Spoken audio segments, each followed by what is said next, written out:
everyone, welcome back and thanks for joining me. I'm your host Sherry and you are listening to From the Dark Side.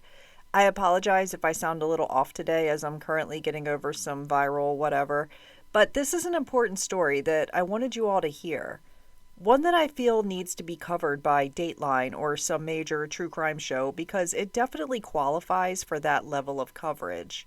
There's not a lot of details, so I can't do a deep dive like I usually do, but I'll give you everything I know. Real quick, before we get started, I wanted to let you know that sometime in the next month or so, I'll be doing a special one-off episode where I will introduce myself and answer questions.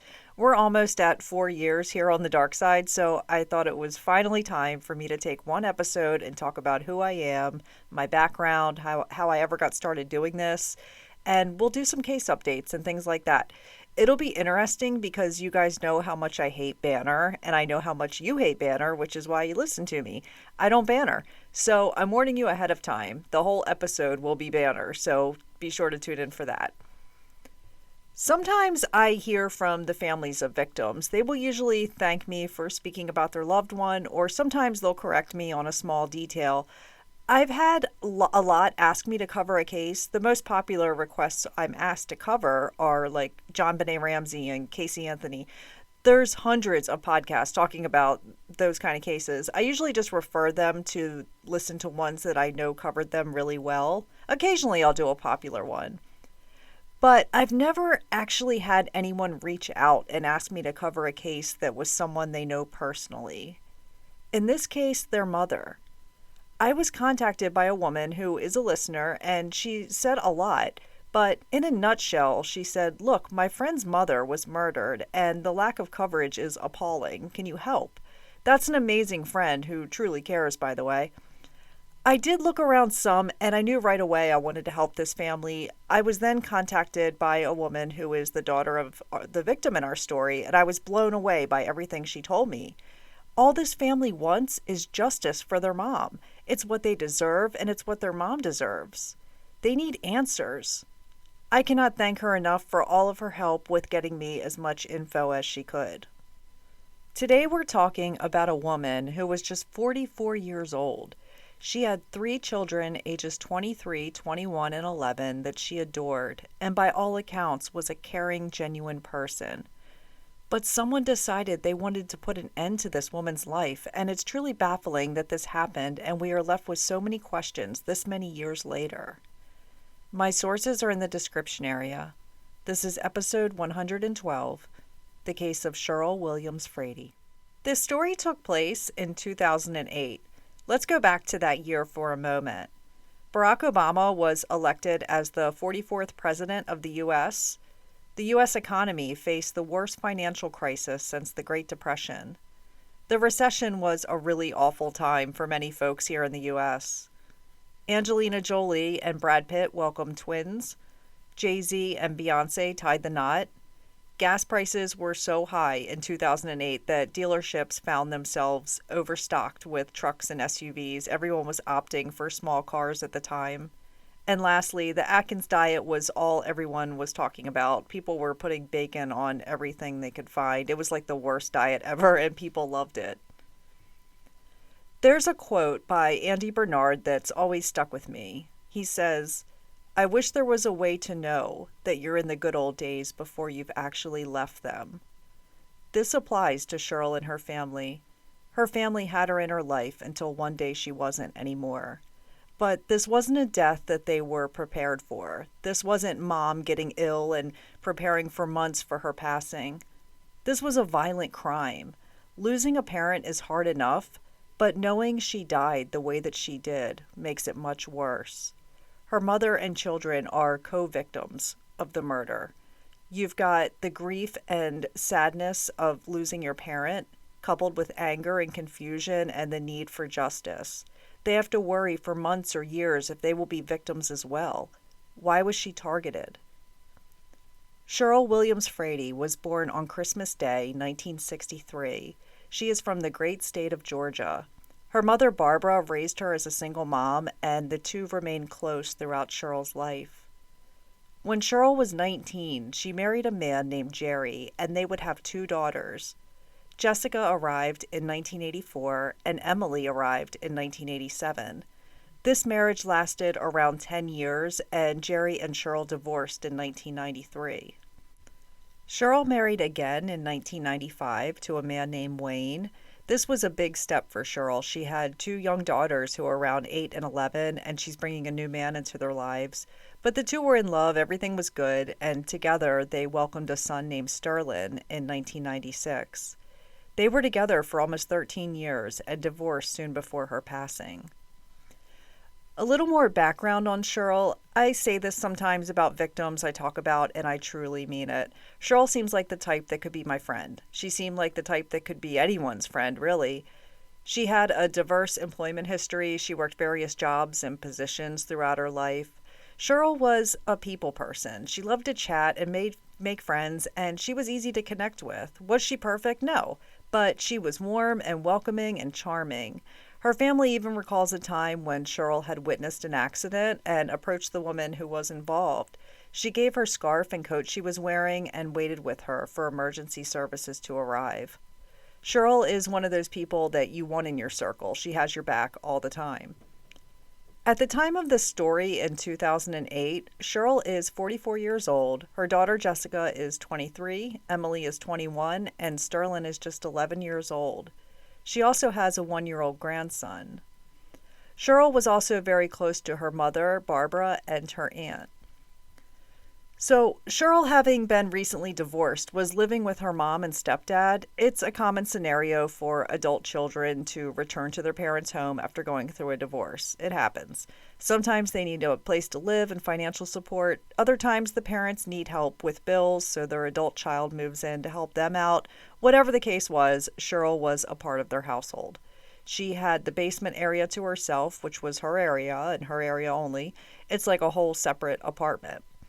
She was working most recently at Michael's. For those not familiar, Michael's is a craft store. It's for people who are not like me. I can't put two popsicle sticks together. Cheryl loved arts and crafts, so this job was perfect for her. And something that touched me so deeply was that Cheryl had teens and young adults that she worked with that she referred to as her kids. She looked out after them. This sat really well with me because it reminded me of myself and my husband with our son's friends. Anything they need, whether it's food, gas money, advice, financial tips, a reference for a job, anything, we're there for them. So Cheryl is that mom to these kids. It had to be wonderful coming to work every day and having Cheryl there to give you makeup or fashion advice. Maybe you need a ride home or someone who's not your real parent to vent about your relationship to. They can also go to her without fear of judgment and being dismissed because Cheryl would listen to you. She is older than they are and she has stability and dependability. She had been in their shoes before and would give them the best advice that she could. On the morning of April 5th, 2008, this is one day before she was set to leave on a cruise with her daughter. She just has to get through one more shift at the store and then she can go home and pack, and the next day is off to sail away on vacation. Except Cheryl doesn't show up for work. The details here are fuzzy and there's a lot of specific information that I don't know. Usually I have this info in other cases, so it's hard for me to talk about it without all the details. But what we do know is that Cheryl was last seen the morning of April 5th, 2008, around 1:30 a.m. Her mom, Barbara, became concerned because she didn't show up to work. I'm not sure how she got this message that Cheryl didn't show up for work. I'm assuming her employer called the house and wanted to know where she was and why she didn't show up that day. But Barbara is somehow alerted that her daughter never came to work. At 4:30 p.m. that day, Cheryl's mother, Barbara, accompanied by Cheryl's daughter, Jessica, descend into the basement of Barbara's home. This is Cheryl's area. Maybe she's sick and she's been sleeping all day is the best case scenario here. Anything would be better than what they found. Cheryl was deceased from a gunshot wound. She was 44 years old. Knowing that it was her mom and daughter who found her is heartbreaking.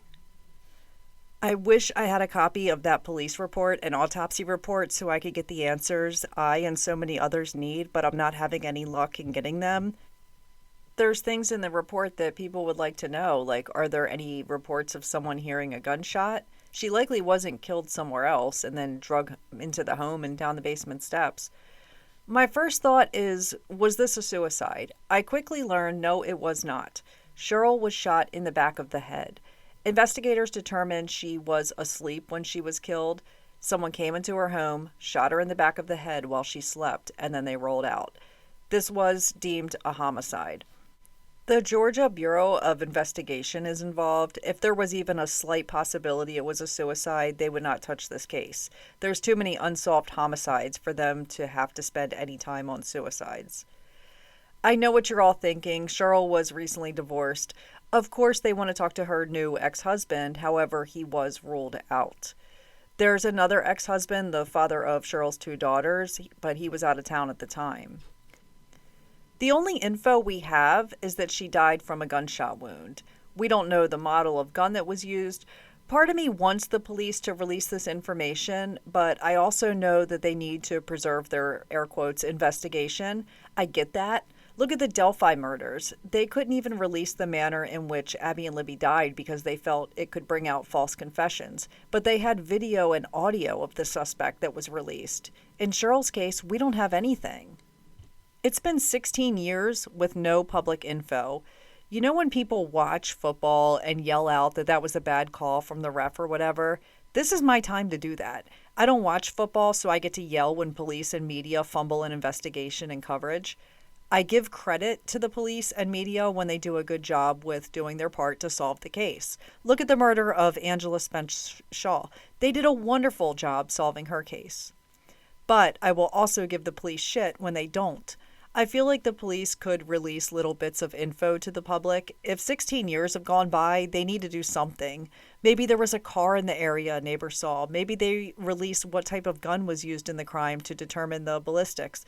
At least tell us if fingerprints were found and didn't belong to anyone in the home. DNA. Was there a window found pried open, or did the killer come through the door? Was there anything taken? These are things that may have been released to certain individuals, but not the media. All we have from the media is that a woman was found with a gunshot wound to the back of her head. If you have any information that could point us to her killer, come forward. That's it. According to an article by Dawson County News from 2009, Cheryl had begun online dating. You would expect the police to say that these dates were interviewed and cleared, but we don't know if they were even talked to because there's been no coverage. I've honestly never seen a homicide that received so little attention. This case has grown cold, and I hate using that term. The Georgia Bureau of Investigation did release a recent plea for anyone to come forward if they have any tips about Cheryl's murder.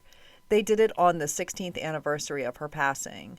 Her family was stunned to see something finally being said after all this time. What bothers me, though, is that the GBI doesn't have her name and photo listed on their website. I know this because I spent a lot of time looking at it a few episodes ago when Christopher Tompkins, who I covered in episode 109, was listed on there. That's another case from Georgia that didn't get anywhere near the coverage it needs.